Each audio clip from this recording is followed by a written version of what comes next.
इकडे सुरेश धस आणि धनंजय मुंडेंच्या भेटीनंतर सध्या राजकारण सुरू आहे आणि दुसरीकडे सुरेश धस आणि जितेंद्र आव्हाड यांच्यात वाद सुरू आहेत।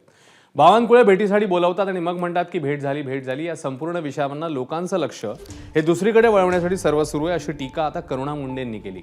मुख्यमंत्र्यांच्या भेटीची वेळ आपण मागितली असून ब्रह्मास्त्र काढण्याची चांगली वेळ आली आहे असा सूचक इशारा देखील करुणा मुंडेंनी दिलाय। त्यांच्याशी संवाद साधला आमच्या प्रतिनिधींनी। पाहूया।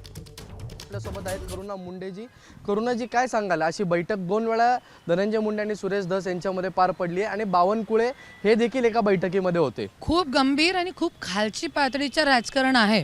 मी बावनकुळे साहेबांना एकही सांगू इच्छितो की बावनकुळे साहेब इतकी निर्गुण हत्या झालेली आहे आणि जरी तुम्ही याच्यामध्ये मध्यस्थी करताय, धनंजय मुंडे आणि सुरेश धस भाऊ मध्ये तुम्ही जरी मध्यस्थी करत असेल तो हे खूप खालची पातळीच्या तुमच्या राजकारण आहे आणि महाराष्ट्राची जनता हे सहन करणार नाही, हे चलू देणार नाही। देवेंद्र फडणवीस यांना भेटणार आहात असं आपण मगाशी सांगत होता, तर काय नक्की कुठल्या संदर्भात आपण त्यांच्याबरोबर ही भेट घेणार आहात?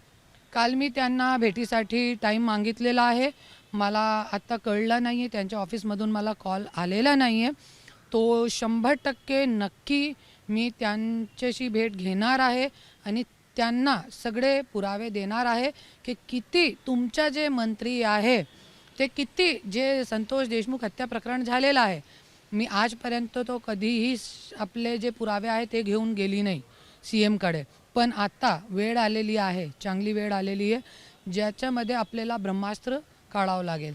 त्याच्यासाठी मला असं वाटते की मी जाणार आहे, लवकरच लवकर मला टाईम देणार आहे CM साहेब आणि मला असं वाटते की 100% तो न्याय करणार आहे याच्यामध्ये। कॅमेरामन अनिल संगारे सोबत ईशान देशमुख, ABP माझा, मुंबई। ABP माझा, उघडा डोळे बघा नीट।